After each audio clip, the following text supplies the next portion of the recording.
It is Tuesday, the 16th of December, and it is currently just after the close. I'm going to be reviewing this trade today. I took this on gold during the London session, and the analysis was all correct. I feel like I traded it pretty well. You'll be able to see, it's hard to see the executions, I know, but held for like 3 hours, even longer than 3 hours.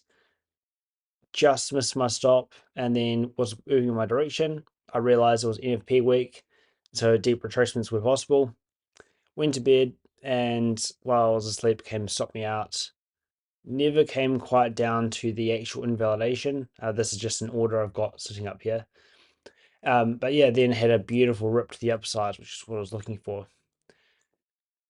Now, the reason I was confident in holding it is that it was very aligned with the daily draw, the daily and weekly bullish order flow, and it was from a very key point of interest. And I wanted to practice actually being very objective with my trade management reasoning, and I was very objective with it. Other than this point right here, I actually entered this trade because it had initially showed strength with a few signatures I look for. However, it's dropping down back below this low was actually invalidating that signature of strength that I thought I saw. So that particular one wasn't the best entry, and that's partly why I took it off when I got this little pop. But the rest of the trade, I was very happy to let that come all the way back to essentially break even. Very small loss for that. Overall profitable. However, it could have been a lot more profitable, and you'll see that this is a very small account, currently sitting at 57 or 58 bucks. At one point during this trade, unrealized equity was up at $90, and that's after having been just yesterday the account was actually at 12. So definitely, if I was trying to build this account up, more of a base hit kind of structure would have been better, because there was plenty of opportunity to take a decent win in this area. That would have been a significant percentage of the accounts, but again, wanted to hold it and be objective with the management, and it just got stopped out. The interesting thing is that it didn't actually take out the low of day, and I was actually thinking in this area that it was a lot higher probability to have the stop loss a little bit lower just at the low of day rather than just above, because price does come super deep in the range sometimes. However, I didn't adjust it, but that is something that I might actually start implementing, is recognizing when we could be at these key inflection points, when price, especially in gold, tends to make very deep retracements, and finding a way to identify when that low of day should remain intact. Like, there's probably something structurally in here that I could use as reasoning as to why that low would not get taken out. But in this particular scenario, because of the strength in order flow, which I'll show in a minute over on these charts, but because of the signatures I was seeing, I expected that we shouldn't even come back below this kind of area here. So when we did drop down this area, that was showing me not the strength I was looking for. And when we got a reaction back out of that area, I figured that'd be a good reason to move my stop to just this area right here, which is where it stopped me out. Now I'll jump over to the other charts in a second. I'll quickly walk through this one as well. This is the PM session going into 4 p.m. I took a little short. Our reasoning behind it was we'd just run out of this high. So we'd run out some significant buy sides, and then we started showing a market maker sell model framework to the downside. And what that looks like is when we put in a failure swing, that becomes your intermediate term high. That low gets broken. And then for market maker structure, you're looking for first stage and then second stage of the model. First stage is this first pullback and then break of the low. That's first stage complete. There's always at least 2 stages. So then you're looking for a pullback and another break of the low. At this point right there, you'll see I typed out second stage, but pressing into lows, suggesting rejection failure. I'm basically saying that This breaking the low right there indicates that second stage has actually just played out. So if this was going to reverse back up, this is the exact area it should happen from. And it does start reversing back up, but it comes straight back down, continues to work through those lows and kind of just press down into them. Now I've got a very specific entry technique slash framework called second stage impulse rejection failure. And that's when you have first stage of a model, then second stage. However, upon that second stage, it begins to reject, fails, and the confirmation is actually a closure back below that that lower line. We never got that right here, but the very fact we worked into it like 3 times in a row suggested it was likely to happen. There was a very clean 15-minute high just here with buy side engineer just below it. So that's why I sold as we rallied up into that, anticipating this to fail. And sure enough, it failed very nicely. We also had a very long hourly wick in here. We'd also failed to take out the previous hourly candle high, making this a 1 hour squeeze reversal framework. And that is also why I have a order sitting right here at the moment. Really, it should be just a little bit lower. I might move that down a bit while I still can before the market closes. The reason behind that is because we have the midpoint of this range from the high. I call this leg up the SR 1.0. The extreme of that range down to the opposing extreme, the midpoint of whatever time frame candle that is. The midpoint of that becomes the SR mid. When we get I call it the EHC, the event horizon confirmation for this framework, then I can that gives me a new place to put a stop, and therefore also a new place that I can enter. And that's in this particular context of this framework for the squeeze reversal is when we get a strong closure below the midpoint of that range. And that is confirmed when we have 2 5-minute candle closures below the midpoint without retesting. And the midpoint is just here. So you can see we clearly got that. And the target is actually the sell side down here. And there's a good chance we take out the previous day low, which is kind of why I've got this limit buy down, sitting down in this area. So that's why I've got an order in right at the moment. But yeah, anticipating that to fail, it does fail back down. This could have potentially been an entry in itself. I haven't quite, because this is a fairly unique situation. I've only seen it a few times where we have the reversal from second stage and it does actually rally back into the range, take out a buy side pull and actually deliver above, like put in an intermediate term high essentially, deliver above a short term high. But then it fails back down. A lot of the time it won't even retrace, it'll just continuously tank lower. So that potentially could have been another entry. You can see that I took a partial as we came into these lows. I was going to hold this last one, but I didn't want to just give it all back and leave my stop all the way up here. So I trailed it down and it tagged me out for working very high resistance into the lows. But yeah, that is the work just there. But overall, this account, like if you look at the equity curve just from today, and this is the realized profit only, not the unrealized. But you can see starting quite low in the day. This is starting from the Asia session.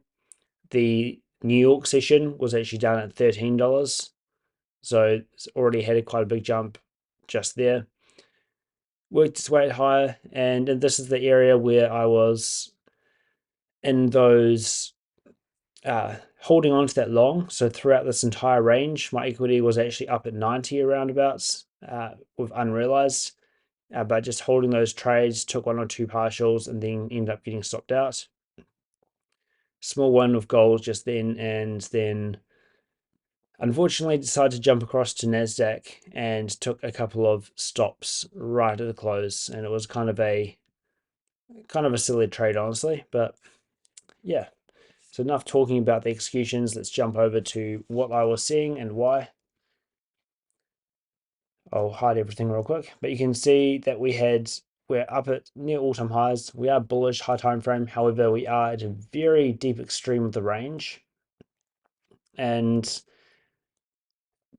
it's not the kind of area where you want to be expecting prices just going to rip in one direction, although it could easily also stall here and roll back over. But definitely focus more on the longs, and that was supported by the fact we had both Friday's long wick right here, then Monday's long wick, both making relative equal highs and enticing people to get short and see this as a bearish rejection.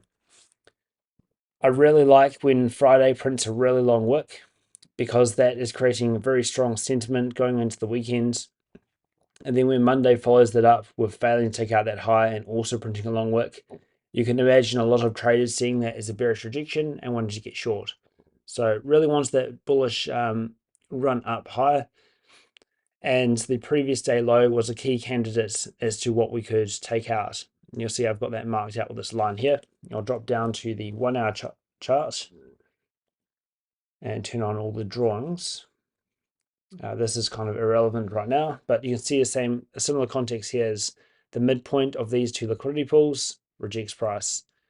That's the exact same thing I was using over here. I was using the previous day low down to Friday's low, identifying the midpoint of that range and anticipating that if we were going to reverse back up, that was a very likely point for it to happen from. If we were to close a candle below the midpoint of this range, my entire framework and bias would shift to expecting this low to get taken out. The reason why Friday's low looks like it was likely safe is because it had already taken out a significant pool of sell side liquidity. And not only that, that sell side was also right at this old high. So a major old liquidity level with this old previous week high. We then engineer a bunch of sell side there. Rapidly grabs that at 11 a.m. on Friday. So just going into lunch, and that is another confluence, is that this reversal happens going into the lunch hour. A lot of the time, if it's going to be a longer term reversal area that would last, days or even longer, it will happen during the lunch hour. And I just imagine that's because that's when, traders are all worn out from the AM session. They, need a break. Then they miss the ideal entry location while institutions are accumulating their position down there. But getting a nice run up from the area, failing to reach this buy side, dropping back into the range. This becomes reaccumulation.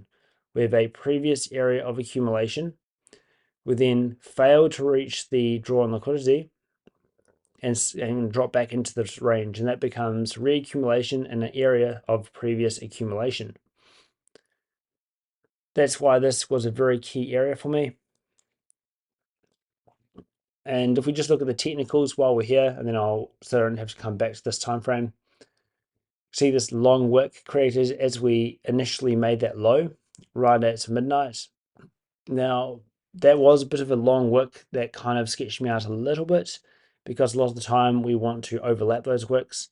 However, we had just run out this major 4-hour long wick, so hitting major sell side, respecting the midpoint of this range, that was the main confluence as to why I thought that this low would likely hold. Plus, we had a 4-hour candle high right here, and then had engineered smooth highs just below it. So a lot of reason as to why we were more likely to head higher than lower, but still a very deep retracement. Initially, we also had this long wick and a failure to drop into that wick. That was my initial reasoning as to why this was a very strong area. If we put this line on the middle point of this wick, if price is extremely strong, it likely will not even reach the midpoint of any long wicks. And that's kind of what I saw initially here with both these 2 hourly candles not managing to reach the midpoint. But then when it did reach it, that kind of shifted that objective observation, which is why you'll see over here, if I head back over, whoops. That's why when I did take this trade, it was kind of invalidating the idea of us remaining above this wick. So it was no longer the same strength that I had initially thought, which is why it made sense to take that off right there. But what really stands out to me about this is the manipulation closure. Now, what a manipulation closure is when something that should, a closure of a candle essentially, which a lot of the time indicates a decisive moment in time where a consensus has been come to, and the technicals are essentially confirming what is supporting price and what is not supporting price. Manipulation closure is when a close that would suggest a change in order flow fails to do so, or continuation, and then instantly reverses the other way. And you see that both here on the 1 hour chart and the 4 hour chart. And it's very easy to visualize if I draw out a wick on this 4 hour candle as well. If we're bullish, you want to see us support with the candle closure the midpoint of wicks.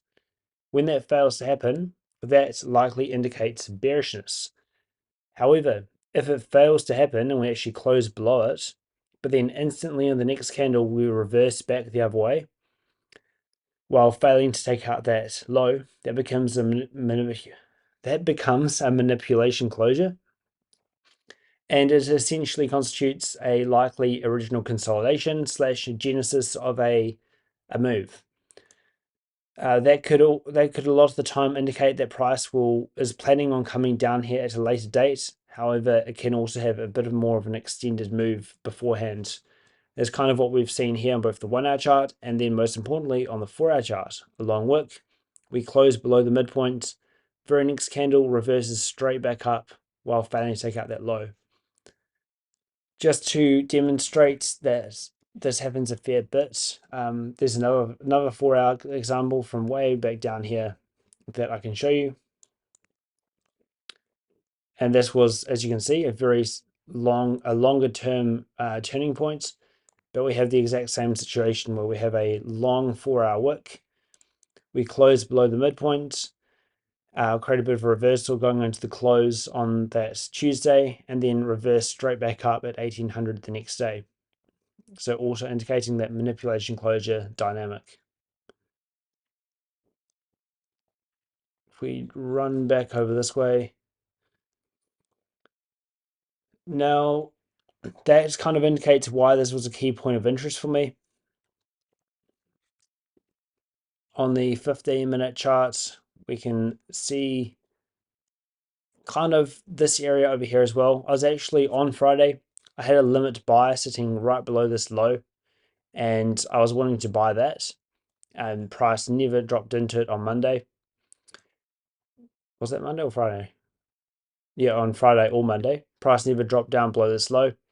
But I really liked the idea of this area, this range remaining intact, and the reasoning behind that was, one, we just rated out all the sell sides. Two, the 15-minute candle right here creates a very long wick. However, that wick creates a long wick. We failed to drop into that wick. You'll see the midpoint of the wick is down here. The failure to reach into that indicates that bullishness. And had we dropped straight back down right there, that would have been a great place to buy, anticipating we should not drop into this wick. It turned out it was so strong that it didn't get anywhere near that and just ripped from there. However, that was an indication. And then if you look on the left side of the curve, we have all of these long wicks. And after we make the reversal, we get back above them. We then drop down on this candle and raise back below that old wick. You'll be able to see that better on the 5-minute chart. But that basically indicates that we just had a raid of an old swing low. Also a very balanced range with no reasoning to come back into this area below. So I anticipated we will likely leave this area open. These lows didn't look like they needed to be taken out. So initially I had a limit buy sitting right here with a stop just down here. As price dropped down into my area, my point of interest on this side, I actually moved my limit buy. So you'll see that the low of day was created here at this point. We were then dropping aggressively into that range. I decided, well, it's very likely to take out this low down to the 80s. So I actually moved my entry from what would have been here. I moved it down to 80. And as you can see, it fell just short of it. And then spent just over 2 hours consolidating above the area. When price then dropped straight back down after midnight into the area, Had a bit of FOMO, but I got in right at that low, and it drops quite aggressively beyond that, directly to the liquidity mid. And as it was reaching the liquidity mid, because that was kind of my line in the sand, I put on one more lot size right there. So you'll see it never actually took out this low. However, I did use a wider stop loss below the lower quadrant of this range. So if I measure out the midpoint from the actual extreme to the midpoint, I had my stop sitting just below that. So it was well out of the way. It also allowed us to come back down to retest the all previous week high, which could have been a possibility. Then once we got this nice reaction back up, I held very nicely in this range. I was being very objective. Like I wanted to take profit all the way up through here. However, I held all the way to the high, took one off up there, which I was really happy with. Like I did really well to hold this trade. You will actually see that I did take one off. So I put the initial one on. There was the kind of the FOMO entry. We sold off aggressively. I put the other one on at liquidity mid. We then started trading high, and I thought, okay, this is probably the low. How I'll know is the low is I need to measure the midpoint between this swing high and the next swing high above it. On the 15-second chart, that was simply, if I can, well, use the 1 minute for now. But on the 15-second chart, you can see that I have this box lined up here with the midpoint marked out. That's based on the 15-second swing high and a 15-second swing high up here. Same concept as this, liquidity midpoint. If we get a closure above that midpoint, it constitutes a long entry and that we're likely to reach this next liquidity pool. So I figured that rather than buying buying up here without a confirmation, if the validation for the trade that makes it a lot higher probability is literally right above it, I'd be best off getting out here, waiting for that closure, and then getting straight back in if we got that, which was my plan, except I got out of the trade, walked away from the computer, and as soon as I came back, we were already up here. Luckily, I was still able to recognize the strength, and I used this old swing low over to the left, drew that across, and was able to get involved in this area with a couple of buys, one there, one there. And then after that, rode that into the highs. I was watching a few little short-term highs through this range, which we were getting little reactions off of. Then recognized second stage RF framework that I talked about before that played out right here. That would have been an entry, but it never offered it. But when it ran into the highs, broke the highs twice, that now indicated that it could have just topped out, which is why I took the partial up there as well. So at this point here, I had 3 on, and now I've just got 2 on. I let it pull all the way back against me, keeping the stop loss all the way down at these lows. Added it back on as we came below this swing point and into this fair value gap, and then held that as we rallied into the range a bit. I was tempted to add in this area, but decided that there's no point because I already had plenty of size on for what I wanted to achieve. Then drops aggressively into the range, and that's where I already talked about that one. A bit of a roller coaster of feelings being in this trade because, as you can see, it was very far in profit, especially for this account size. Then came all the way back to what could have been a decent loss. Like I had 4 on at this point, would have been a $25 loss, which is pretty significant for the account size. Then it rips back in my direction, took a bit off, and then I was able to trail the stops at that point, which happens right there. What else do I have? So the lesson from this trade, I need to look more into it, but is the fact that we've got this reaction from the liquidity mid, is that an indication that this low should be intact? Also, what exactly is it about this rally high that indicates a structural shift? Like, why can I trust that this low will now not get taken out? And when I can trust that, is it actually a high expected value to have a stop loss actually at external range liquidity rather than just above it? Because as you probably know, if you trade gold, gold loves to come extremely deep into the ranges, and yeah, it just knocks people out before having some really nice moves. So maybe making a standard procedure of putting a stop loss at the lows, or actually at the external, rather than trying to squeeze out a bit more. Like imagine if I was short in this area and I had my stop loss just below the high instead of actually above the high. If you were short in this area and had your stop loss up here, it would have been very scary, but you know, it's a lot higher probability. You probably would have made some money off of it. But having your stop loss just inside of the highs makes it very easy to target your stop. This is also NFP, so NFP tends to have very deep retracements as well. We already know that.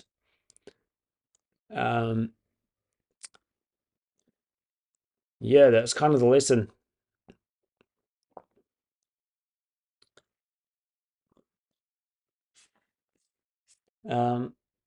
Can't think of much else to talk about regarding that trade, honestly. But what I'm expecting from now is going to be that we do get a continuation higher. As I mentioned, it's not exactly the ideal place to be looking for longs or shorts, simply because we're already very extended and kind of 50-50, but it is high time frame bullish. I would say it's more likely to bump these highs than not. And while this order flow is still showing bullish order flow, it makes sense to continue following that and going for buys. So every time there's a nice pullback, going for those buys and looking for bullish order flow to continue. We've clearly accumulated down this area. We've been respecting that so far. We've then had this manipulation closure, which could indicate an original consolidation. But it's hard to get the scale of what that's actually going to mean. That could either mean that we created a consolidation, rallied, going to come back down and take it out and then head up, or it could also mean that we had that manipulation closure. This is the genesis of an expansion. We're now making a short-term low, intermediate, and then do something like that. That's also a possibility, and that's kind of what I'm going to lean towards, is the continued expansion of this move. I really like how we have this long wick. Another long wick that fell just short of taking it out of the hourly candle low, so smooth lows down there. We have a very long wick here that has clearly, it looks like it, took out lows and rejected higher. It'd be a lot of sell side below this wick. And then below that, we have these lows. Now, this stands out to me because this becomes a potential, what I call a decoy buffer low. As when you have a really obvious sell side pull below this long wick. And that's used as kind of like a decoy for traders who see this as a potential good place to put their stop. Anyone who wants to be a bit more safe are going to look for another area to put their stop. So there'll be traders that say buying up here, thinking, okay, this is a clear rejection. I'm going to put my stop below the swing low. And then others who think they're being a bit smarter, thinking, well, I'll put it a little bit lower, maybe down here, just to be extra safe. And what I'm kind of expecting is for price to drop down into this low, but then not just drop into that, but continue pushing down quite aggressively into the sell side, meaning that there's going to be a very significant pull of sell side down here. Also in a very clear previous area of accumulation, like this area right here has all of the signatures that we were accumulating in that area. We were below a major sell side pull, the previous day low. We had all these long wicks, then we consolidated inside of this range while drifting lower the entire time. So by leaving all these smooth highs, we are enabling traders to sell and get in on the short side. If traders are being permitted to get short on this downtrend internally, who's on the other side of that trade? We can imagine that institutions and large entities are accumulating their positions while traders are selling in this range. And then we get this beautiful reaction out of it. Smooth lows engineered just above this previous area of accumulation, as well as a decoy buffer low just above. So if we do get a drop down below this low, that pushes all the way into these pools down here. Anywhere from here and lower would be a great place to get in. I've got my limit bias set just down in this area here. We could easily also hit this old low. However, also a failure to reach this level right here would indicate even stronger price action as well. So that's kind of a very interesting point of interest for me. I'm going to be like, if we get down to it, I want to buy. If we don't get down to it, I really want to buy. This is kind of how I see that. Line in the sand would be a closure below the midpoint of this range. It's already a very balanced price range with that manipulation closure as well. So there's no need to get below this. So I'd say that we are unlikely to reach down below the 80s at this point. And if we did, it would just be a little wick and come back up. That's why my stop loss is down at the swing low. If you look back over here, it's because it is well below the midpoint of the range. Price should not come down there. If it does, I'm just wrong. It could probably even be a bit higher up, but as I already mentioned, like having it below the actual low rather than just above, like if anything, it should be actually it's external. But yeah, below the midpoint of this range, it's likely actually bearish, but I'm expecting it just to remain quite strong. On the way back up, one potential way I could get in would be to use the 1800 open from the previous day low we just rated. So that's actually also the new week opening gap. Might as well draw this out now. So the new week opening gap or a new day opening gap that from a day that we raid. So I'll turn on session breaks. So this is a previous day that rallies, pulls back, creates a low. This is now the previous day low.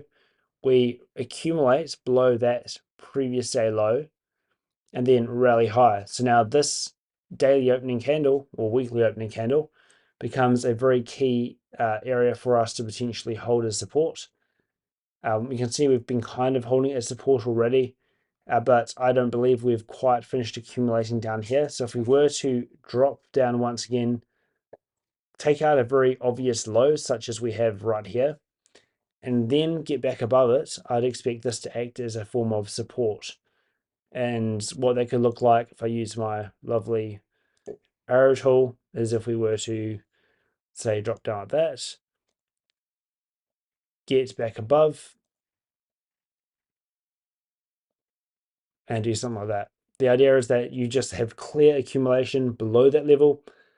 Then we clearly get above and show willingness to hold above, and then you get that hold a support, and then you'd probably want to just buy something like that with your stop loss below whatever time frame order block resides in that region. That will likely do for this brief review. Yeah, I'm trying to get better at holding trades for longer periods. I want to have the ability to catch moves like this, which I would have yesterday had not been stopped out. And so I wanted to basically just trust the daily/hourly expansion to show me how much it wants to give and just let it do its thing, because gold, it tends to go a lot further than people expect. And the only reason not to be a part of that is if you actually choose to not participate, which is what most traders do, including myself. We get in trades like, oh, it moved 5 points in my direction, I'm going to get out. Whereas the actual way to trade is to position yourself with the higher time frame context in mind, that's being the trend direction and the draw on liquidity. Position yourself in alignment with those two things, and then let the market itself tell you what it wants to do, like how far it wants to go. And then you can capture these larger price moves, then monitor at key times of day and also key points of interest, such as I already mentioned, being the midpoint between these relative equal highs and the next buy side pull. That'd be a great place to go to look at the chart and go, okay, does price show signs of rejecting up here? It does. That's a great place to get out. Another place would have been this impulse high above these relative equal highs. That would have likely been a target I would have gone for, because it's a very high probability place to reverse from if we were to reverse. But yeah, just giving it permission to have that extended price move. This same concept you can see me using here, you can also use that internally if we are to grab out these smooth highs here. So a obvious buy side pull, if price is bearish, it should reject from. If it fails to reject, what gives that confirmation is when we get a closure above the midpoint between this buy side pull and the next buy side pull, which, depending on the time frame you're looking at, you could say is either this high or this high. I'd actually use this because it is a quite obvious swing high. Then you're just looking for a closure beyond the midpoint of that range, which you can see we get right here, and we actually had already hit the buy side anyway. But yeah, closure past the midpoint of a range indicates a likelihood of actually reaching that next pool of liquidity. And that's the another way you can measure how long you should be holding a trade, just measuring out the midpoints between those pools, expecting a bit of movement around the area. But then once we do get, just let's say, a 5-minute closure below that, which we might have actually had, then can fade over from there. So we don't actually quite get it here, but you get the idea. If we had closed the 5 minutes below the midpoint between these two pools, then on that pullback, you could confidently say it's a good place to go short. And yep, squeeze reversal. But that'll do it for this video. Kind of a bit of a ramble, but yeah, I'll work out how I can remain in these trades and manage them slightly differently. But in general, pretty happy with my execution, and it could have been a massive winner. So I'll work on that for next time.